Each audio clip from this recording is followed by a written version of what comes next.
शहर के बाहरी इलाके में एक पुराना पुस्तकालय था जिसे लोग रहस्यमयी पुस्तकालय के नाम से जानते थे। इस पुस्तकालय के बारे में अनेक भयानक कहानियां प्रचलित थीं। कहा जाता था कि रात के समय यहाँ अजीब अजीब घटनाएं होती थीं और जो भी पुस्तकालय में रात को रुकता था उसे भूत प्रेतों का सामना करना पड़ता था। कई वर्षों से यह पुस्तकालय बंद पड़ा था और किसी की हिम्मत नहीं होती थी कि वहां जाए।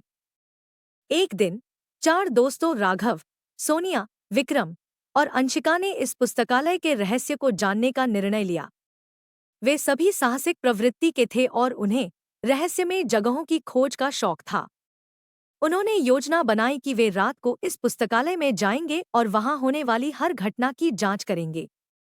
रात के समय जब पूरा शहर सो रहा था, वे चारों पुस्तकालय के पास पहुंचे। पुस्तकालय का विशाल दरवाजा जंग लगा हुआ था और चारों ओर घना अंधेरा फैला हुआ था। जैसे ही वे दरवाजा खोलकर अंदर गए, एक ठंडी हवा का झोंका उनके चेहरे पर पड़ा। पुस्तकालय के अंदर का वातावरण बेहद भयानक और रहस्यमय था। दीवारों पर लगे पुराने चित्र, जर्जर किताबें और फर्श पर पड़ी धूल की मोटी परतें यह बता रही थी कि यहाँ वर्षों से कोई नहीं आया था। जैसे ही वे पुस्तकालय के अंदर गए, उन्हें एक अजीब सी ठंडक महसूस हुई। राघव ने अपने कैमरे को चालू किया और सोनिया ने अपने नोटबुक में सब कुछ लिखना शुरू किया। विक्रम ने अपने रिकॉर्डर को चालू किया और अंशिका ने अपने ईएमएफ डिटेक्टर से संकेत प्राप्त करना शुरू किया। पुस्तकालय के अंदर चलते हुए उन्हें हर कोने में अजीब अजीब आवाजें सुनाई देने लगी, कभी किसी के कदमों की आवाज तो कभी किसी के रोने की। वे एक बड़े हॉल में पहुंचे जहां उन्हें एक पुरानी मेज दिखाई दी। मेज पर कई पुरानी किताबें पड़ी थी और उन किताबों पर धूल की मोटी परत थी।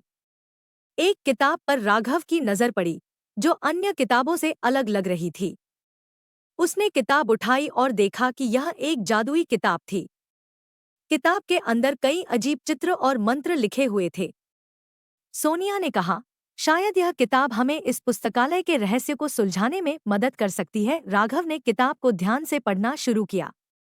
उसमें लिखा था कि यह पुस्तकालय कभी एक महान जादूगर का था जिसने अपनी सारी जादुई शक्तियां इस किताब में बंद कर दी थी। लेकिन एक दिन कुछ बुरी आत्माओं ने पुस्तकालय पर हमला कर दिया और तब से इस पुस्तकालय में उनकी आत्माएं भटक रही हैं। अंशिका ने ईएमएफ डिटेक्टर पर ध्यान दिया और उसे कुछ असामान्य संकेत मिले। विक्रम ने अपने रिकॉर्डर पर कुछ फुसफुसाहटें सुनी, हमें मुक्त करो, हमें शांति चाहिए। चारों दोस्तों ने मिलकर पुस्तकालय के तहखाने में जाने का निर्णय लिया जहां उन्हें लगा कि आत्माएं हो सकती हैं। तहखाने में घुसते ही उन्हें एक बड़ा हॉल मिला जिसमें चारों ओर अजीब अजीब निशान बने हुए थे। हॉल के बीचों बीच एक पुरानी तिजोरी रखी हुई थी।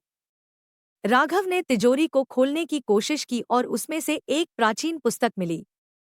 पुस्तक में लिखा मंत्र पढ़ना शुरू किया और जैसे ही मंत्र पढ़ा गया, हॉल में एक तेज रोशनी फैल गई और अचानक बुरी आत्माओं की भयानक आकृतियां प्रकट हो गईं।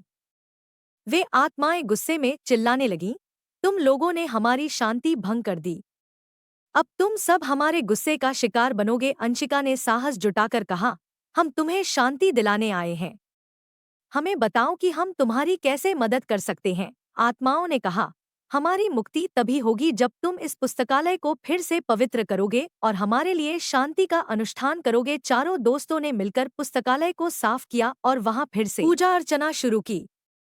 उन्होंने बुरी आत्माओं के लिए विशेष प्रार्थना की और उनके लिए शांति का मंत्र पढ़ा। जैसे ही प्रार्थना समाप्त हुई, आत्माओं ने धन्यवाद दिया और कहा, तुम्हारी इस मदद के लिए हम आभारी हैं, अब हम शांति से जा सकते हैं। आत्माएं पुस्तकालय से निकलकर आसमान में विलीन हो गईं और पुस्तकालय का भूतिया माहौल समाप्त हो गया। गांव के लोगों ने यह जानकर बहुत राहत महसूस की और उन्होंने चारों दोस्तों की बहादुरी की सराहना की। राघव, सोनिया, विक्रम और अंशिका की इस साहसिक यात्रा ने सभी को यह प्रेरणा दी कि वे भी अपने जीवन में सत्य और न्याय के लिए खड़े हों और अपने डर पर विजय प्राप्त करें।